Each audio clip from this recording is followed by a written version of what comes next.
I'm trying to picture this in my head. How big is this rock that he's going to hit? Is it a stone? Is it a pebble? Is it a boulder? Is it huge rock, small rock? What size rock? A boulder. Okay, I'll go with that. The only reason I go with that is because we got to water 200,000 people. So if Moses tapped the rock, and we got this little stream of water coming out, that ain't going to work very good, is it?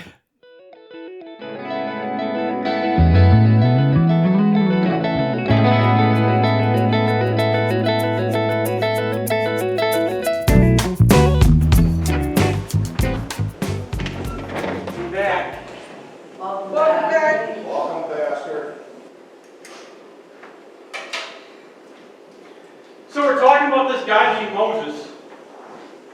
And we've been talking about Moses for the past few weeks, months, 2 months maybe, month and a half, something like that. This series is designed to introduce us to the character of Moses.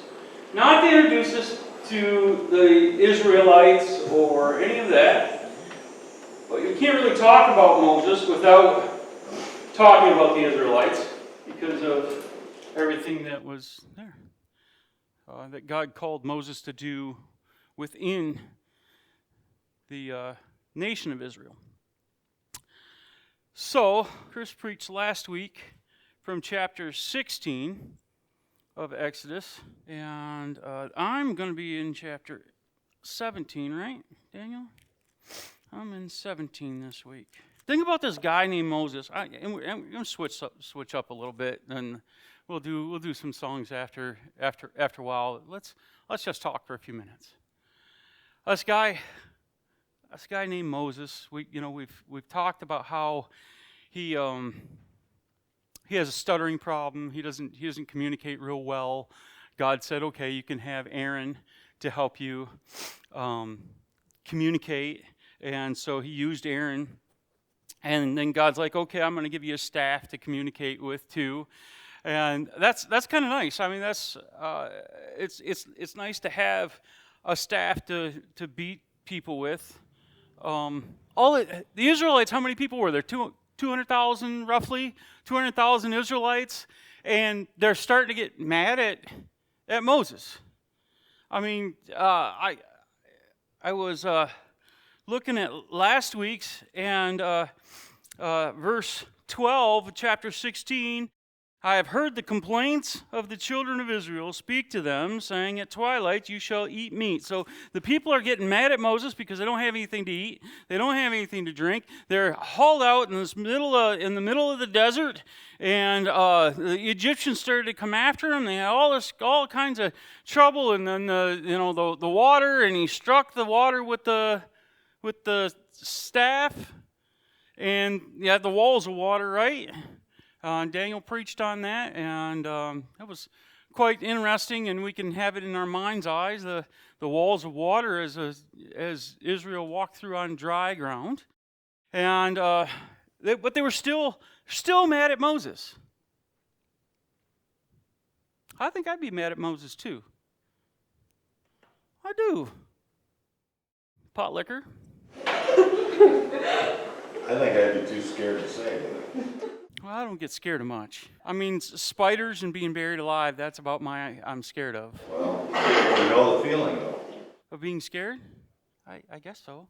There's different levels of fear, though, isn't there?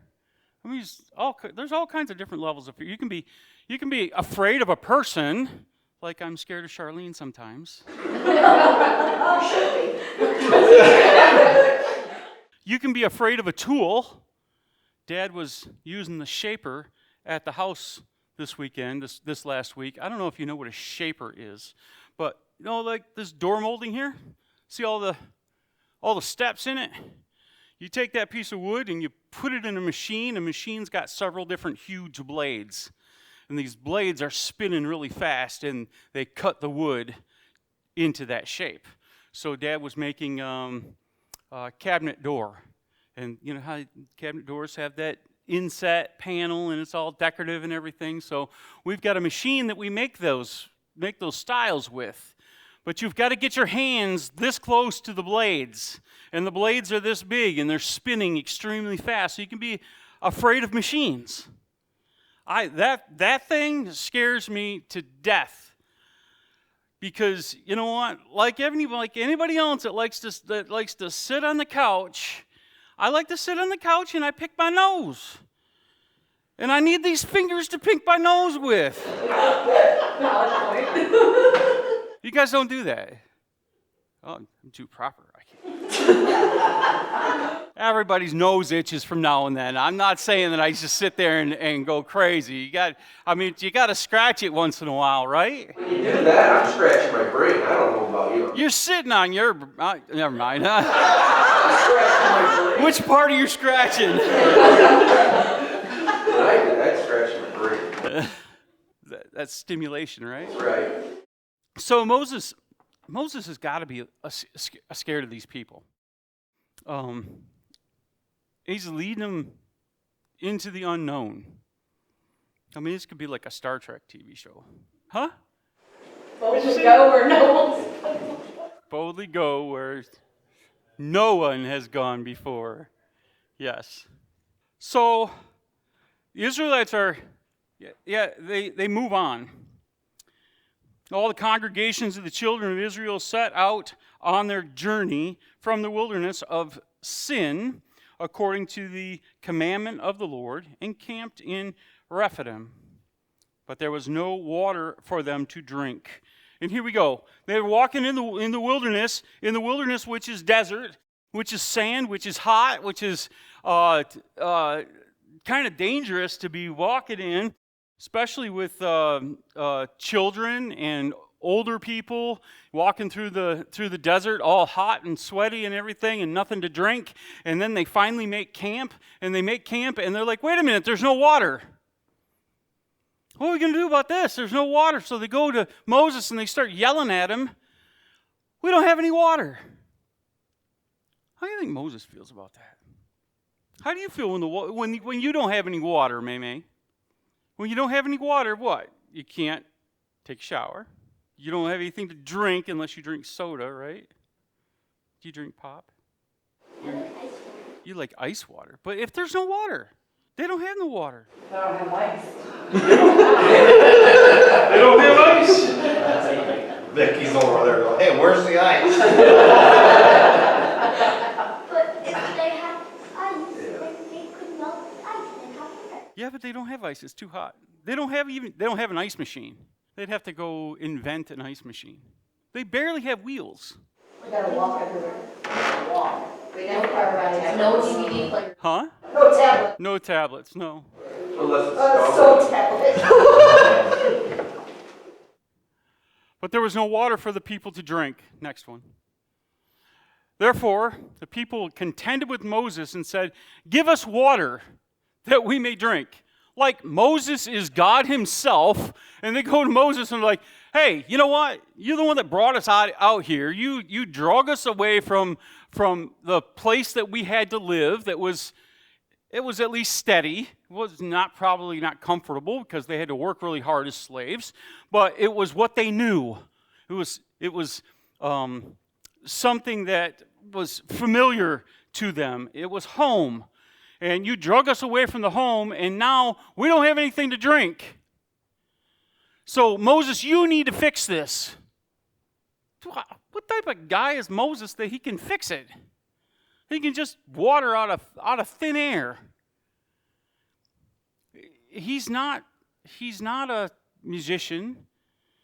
He doesn't have any special powers or anything like that. What does he do? He turns to God, doesn't he? Why do you contend with me? Why do you tempt the Lord? And the people thirsted there for water, and the people complained against Moses and said, why is it you have brought us up out of Egypt to kill us and our children and our livestock with thirst? If you were going to kill us anyway, why don't you just kill us instead of having us die from thirst? So Moses cried out to the Lord, And so this is what he did. He's a leader of the people, and he cries out to God, "What shall I do with this people? God, you've given me 200,000 people and all the livestock and everything, all of them to drink. How much water does it take to feed a cow? I don't have a clue. I 15 to 20 gallons a day. 15 to 20 gallons a day for one cow. How many cows did they have?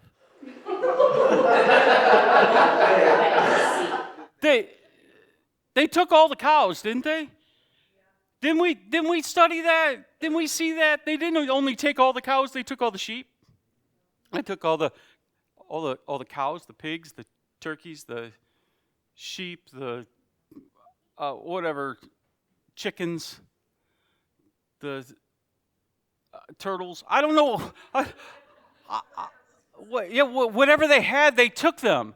And so now we got 20 gallons of water a day, and they hadn't drank in several days because they've been traveling. And they traveled around, and then, okay, it's time to set up camp. So they set up camp at a place where there's no water. I don't know how smart Moses is. Isn't he walking with God? He may be walking with God, but sometimes when we walk with God, we don't listen to God. And we walk with God and we don't listen to him, and that makes us dumb. It makes us look dumb too. Because God's telling us to do something and we don't do it. And then it doesn't turn out right for us. And then we get into a situation like Moses is in. He looks really dumb, doesn't he? Hey, we're gonna camp here for the night. Or actually not for the night, they're camping for a while. We're gonna camp here for a while. How many of you go camping? Okay. Few, half. How many of you go and set up camp with no water? Oh, you almost did, but you didn't. Normally, when we go camping, we set up camp where? Next to a lake or a stream or a river or, someplace that we can... Yeah, there's potable water. Yep, someplace you can, you can drink the water and it's there. You can have fun in it and all this. Moses, he's got to be dumb. Dumber than a box of rocks. I mean, think about this. The cow needs 20 gallons of water, and I'm going to park my family at a place where there's no water. Okay, so if the cow needs 20 gallons of water, how much water does the dog need? They're considerably smaller than a cow, right? But what's going to happen if the family dog doesn't get enough to drink? It dies. And then the kids are upset. And then the kids are griping at the parents, and the parents start griping at Moses, and we've got this huge problem. Moses isn't very smart. Well, didn't the Lord lead them though? He did. And they're supposed to be following the Lord, but they keep complaining about it. And they keep every time you turn around, they're grumbling to Moses and they're grumbling to the Lord. They're all complaining about everything. So yeah, they were let out by God, and that's what they were asking for. In the beginning, when we started the whole series, we saw that the people were saying, "Hey, God, will you let us out of captivity here? We don't want to be slaves anymore. Will you just let us go?" And so God decided the Bible says that God heard their voices, and he called Moses. And Moses grumbled and griped and complained. This whole story is about people complaining. I mean, from the beginning to the end, everybody's complaining about everything. And it all lays on Moses' shoulders. All of it. If I was Moses, I think I would have had to say, no, I'm not doing it. He's like almost 100 years old.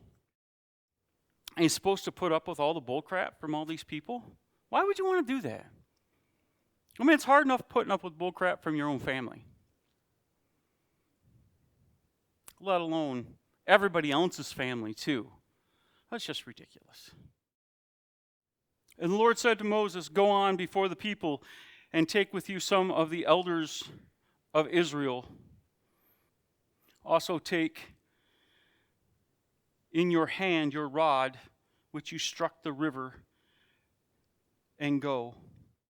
Behold, I will stand before you on the rock in Horeb, and you shall strike the rock, and water will come out of it, that the people may drink. And Moses did so in the sight of the elders of Israel, and so he called the name of the place Massa. So he took his staff, this staff that parted the water and turned the water into blood and did all the miracles that he did in front of Pharaoh, and he took and he hit the rock with it. And what God was standing on the rock, wasn't he? That's kind of an interesting aspect of this story, that God went before him. Moses couldn't do it by himself. God had to go before him. And so God went before him and readied the rock. He readied the situation. I'm trying to picture this in my head. Let's just think about this for a minute. What size rock? How big is this rock that he's going to hit? Is it a stone? Is it a pebble? Is it a boulder? Is it huge rock, small rock? What size rock? A boulder. Okay, I'll go with that. The only reason I go with that is because we've got to water 200,000 people. So if Moses tapped the rock, and we got this little stream of water coming out, that ain't going to work very good, is it? He taps the rock, and it's like turning your faucet on in your kitchen, and you've got a little stream of water coming. How long is it going to take a cow to drink 20 gallons out of that faucet? And how many cows? And are they going to run are the animals going to run the people over to get to the water? Because animals don't care nothing about people. If they're thirsty, they're thirsty. Get the heck out of the way, right? So how many people died as they're rushing for the water? I mean, you've got a stampede, right? There's a ton of people. Shar and I, when we went down to Texas, I've told this story before. We went to the Texas State Fair, and it was Texas and OU playing. I didn't know that's the biggest game of the year. I didn't have a clue. And I did know that the stadium was in the middle of the fair. And I did know that the only place for them to get out of the stadium was out the doors where the Paul Bunyan, who is that guy? Big Tex. Where Paul Bunyan's up north. Where Big Tex is standing. And Charlene, she's like, I want to go see Big Tex. All right. So we make it to see Big Tex, and they let the gate open. It's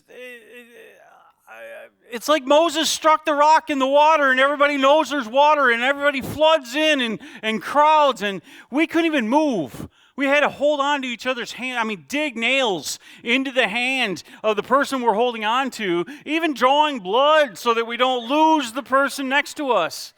It was horrible. So, pushing together, and the smell. Oh my goodness! It smelled fine, like a fair. It smelled like a fair until all those people got in that small confined space, and then it smelled like the inside of a whale. That's from MASH. It smelled bad, really bad, because it was hot and people were sweaty and sticky. And so could you imagine? At the fair, all these people are coming, and they all decided they want snow cones. So there's one snow cone machine right in front of Big Tex. And now you've got, how many people were at the game? There was, I think, they said 180,000 at the game that day. So everybody, let's just imagine, everybody that's at the game decides to go get a snow cone all at the same time. That's the exact same thing that we got going on here with Moses in the water. So they got one little snow cone machine. They got one little water thing drizzling out. I think it was more than that. What was more than that? More water than that. The traditional location where Moses struck the rock, and where the water gushed out of 12 springs at biblical Orem, other than the spring of Uyun Musa. Behold, I will stand before thee there upon the rock in Orem, and thou shalt smite that rock, and there shall come water out of it. What verse is that? What book are you in? I'm guessing this is like someone's theory of it, based on geographically where it's at and what's happening there. Could be 12 Springs. I don't know. I'm just saying. But here's the point that I was getting at. Yes, I'm guessing it's a bigger stream than just turning your faucet on. So yes, here's my thought. So Moses takes the rod and he strikes the rock, and all of a sudden it's like a flood, because you don't want anybody fighting over the water, but you've got to have enough water, and it can't pool in the sand, because if it pools in the sand, it's going to be all gritty and grimy and everything. So you've got to have enough water for there to be a river deep enough for it to be clean water to drink from, right? And it's got to be deep enough for the animals to be able to graze in, but not too deep that they drowned in. So we've got Moses striking this rock, and all of a sudden, we've got water. It's like the Hoover Dam letting loose, right? Now we've got water to drink from. I'm glad that it doesn't work out like my mind wants it to work out, with just this little faucet being turned on, because that's just ridiculous. But the miracle that God does through Moses here is just absolutely outstanding and amazing, and we don't really even think about it, because we just came off the whole idea of we're crossing through the river on dry ground. Okay, we haven't gotten that miracle out of our head yet. And when we move on to this miracle, that miracle's still in our mind. And this one, we're just kind of like, okay.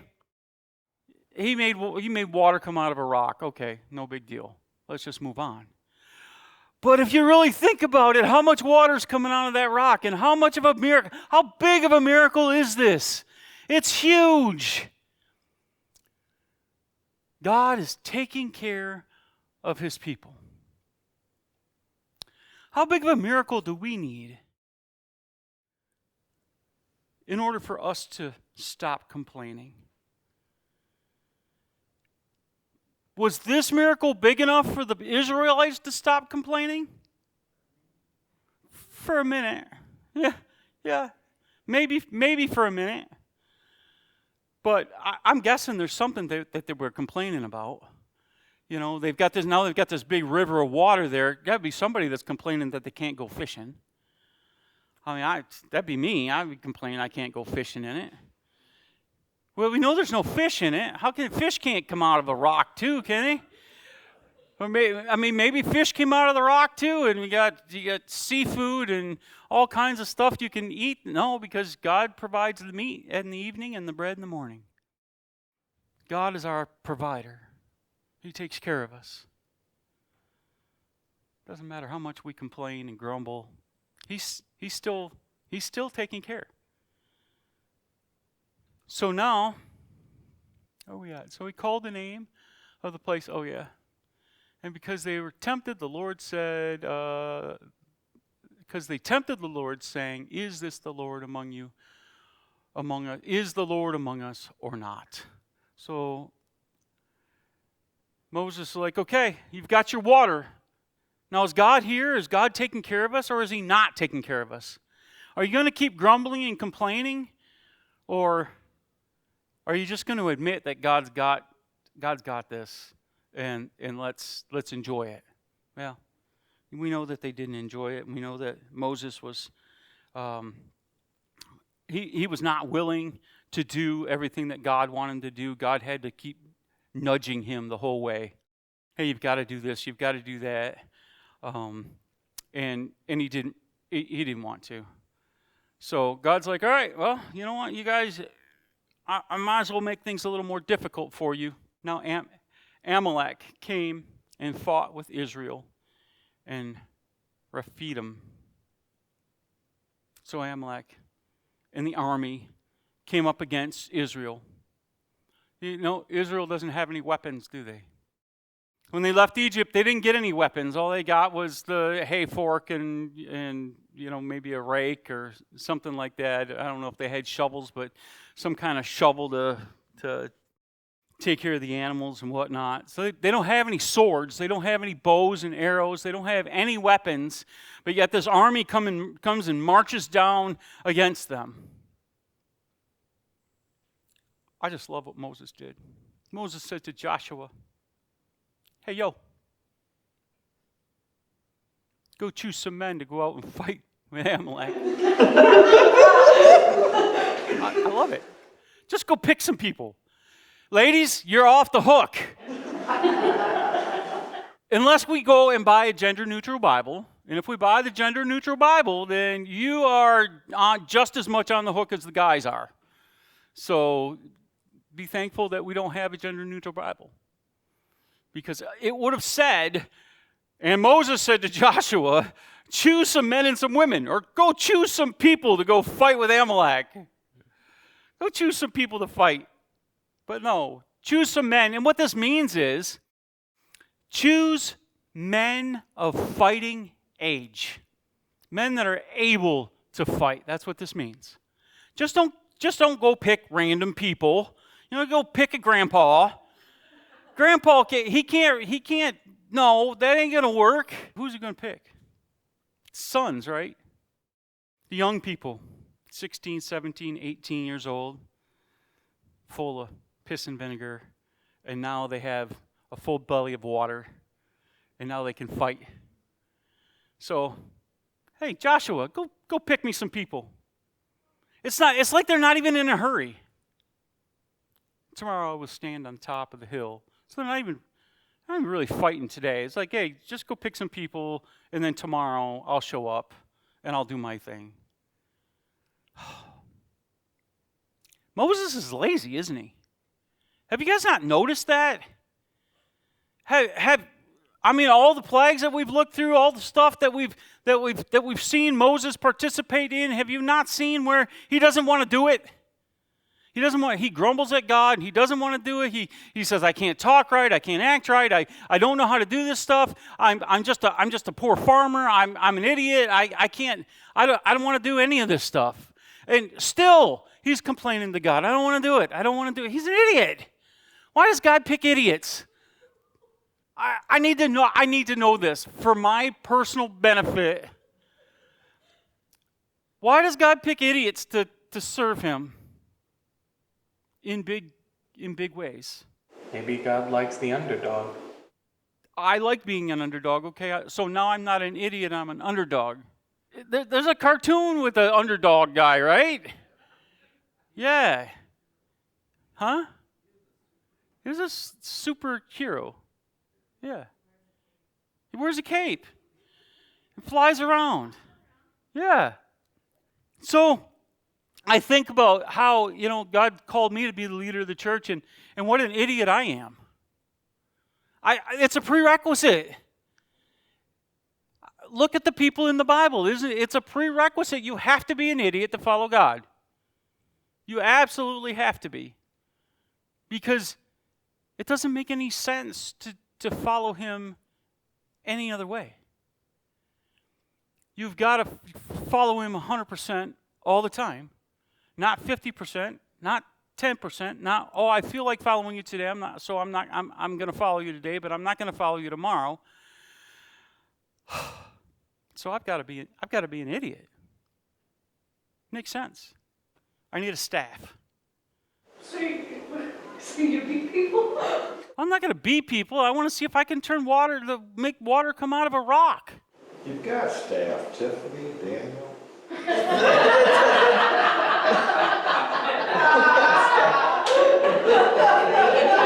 Some water.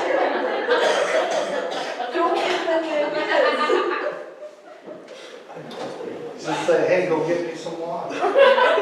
And that's what Moses did too, didn't he? He turned all of the important things over to his staff and let his staff take care of stuff. So, I mean, I haven't preached in 3 weeks. I let my staff take care of stuff. And when we're doing that a lot more, you're going to see a shift in the church because the staff is picking up the slack. We're changing things so that maybe some other folks come in and will like it a little different way than what we like it right now. It's a good thing. Change is a good thing. Then we've got Moses. Tomorrow I'll stand up at the top of the hill with my rod in my hand. So Joshua did as Moses said to him and fought with Amalek. And Moses and Aaron and Hur went up to the top of the hill. He just wants to have a good view of the battle. I'd want a good view of the battle too. And so it was when Moses held up his hands that Israel prevailed, and when he let down his hands, Amalek prevailed. But Moses' hands became heavy, so he took a stone and put it up underneath him, and he sat on it. And Aaron and Hur supported his hands, one on one side and one on the other side. And his hands were steady until the going down of the sun. Now, okay, I'll give Moses props here because he's got somebody to hold his hands up. But I don't think he didn't go up there expecting somebody to hold his hands up. He went up there expecting that he was going to hold his hands up until the battle was over. Guy's not very smart, is he? How long can you hold your hands up? Think about it. When we're worshiping on Sunday morning, how long do you hold your hands up? Oh, well, that's kind of a trick question because most of y'all, you don't hold your hands up. Moses is holding his hands up. Why? So he can win the battle. We have battles that we fight on a daily basis, right? And then we come into church and we don't hold our hands up to God? What is wrong with us? Maybe Moses isn't the idiot, maybe we are. Because Moses is showing us how to worship, isn't he? He's showing us how to get the victory in our lives. And yet, we're like, oh, yeah, you're an idiot, Moses. You're going to go up there and you're just going to hold your hands up. I'm picturing this. I'm picturing Moses. Well, we all have a picture of Moses in our head, the long white beard, and he's kind of old and kind of decrepit and can't walk very well. His hips are shot and knees are shot, and he's farmer his whole life. You know what that's like. So I'm picturing this old guy, and his skin's all tight on his arms, and because he's been out in the sun in the desert and everything. So now he's holding his hands up. What happens when you hold your hands up a while? They start to turn white, don't they? And then they start to go numb.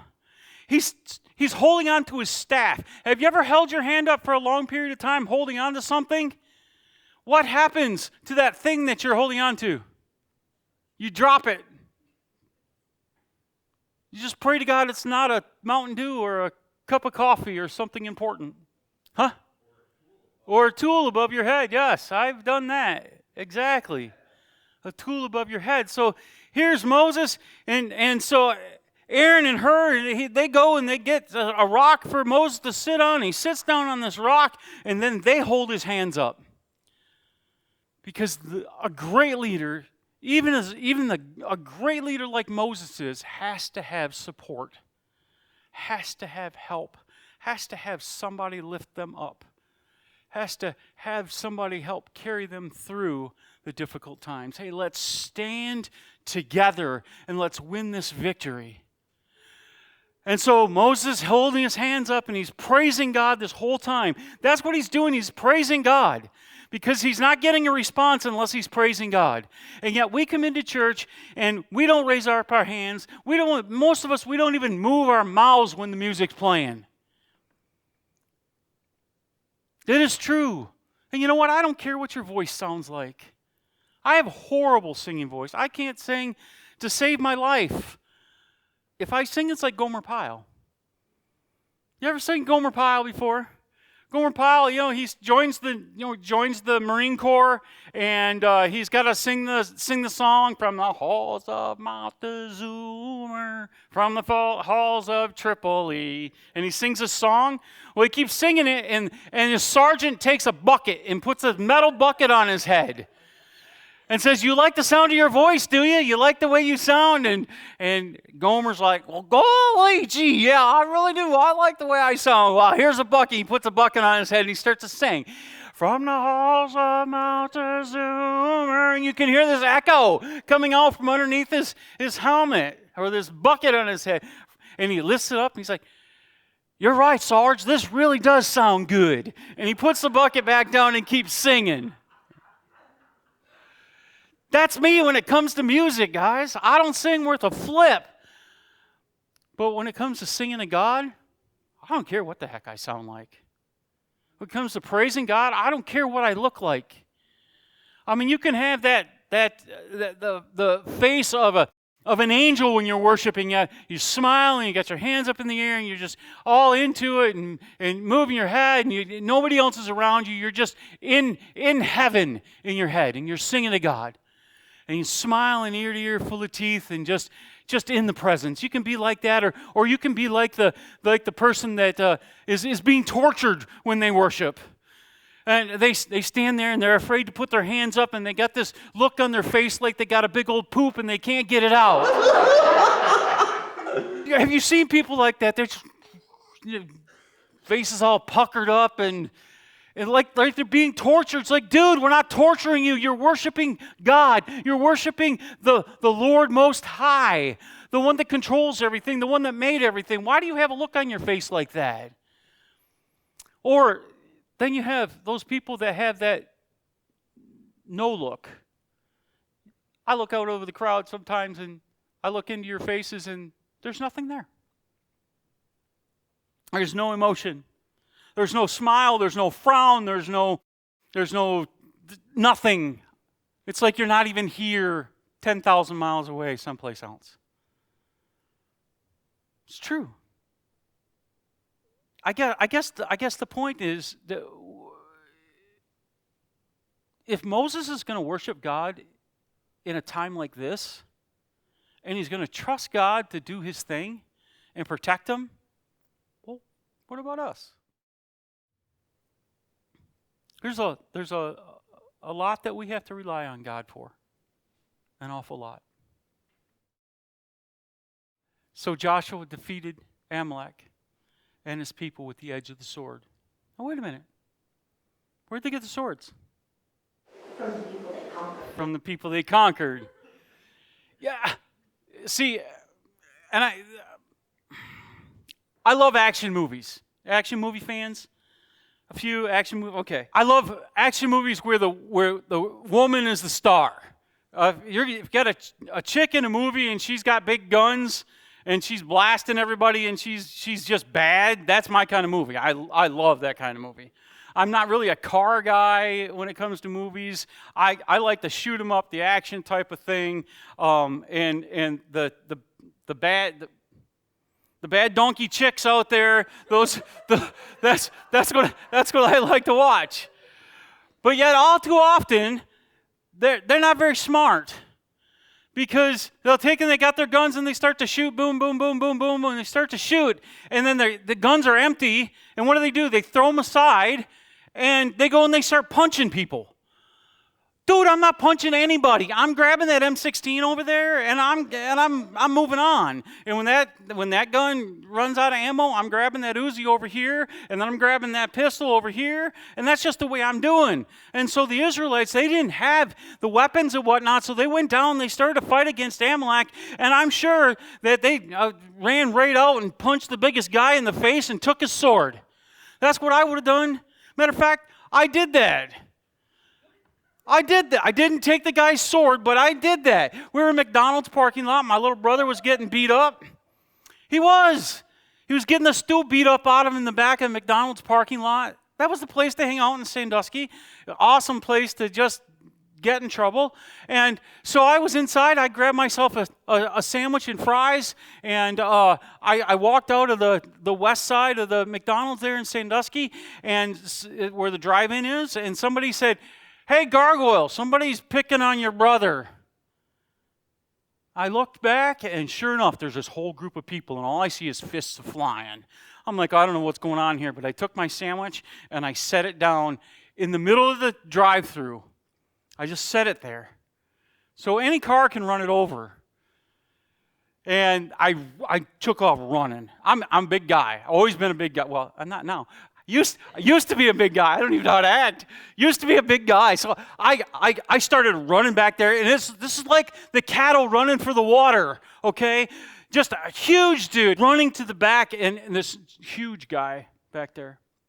I recognized him, but it didn't click fast enough who he was. He was the Michigan's 3-time Tough Man champion.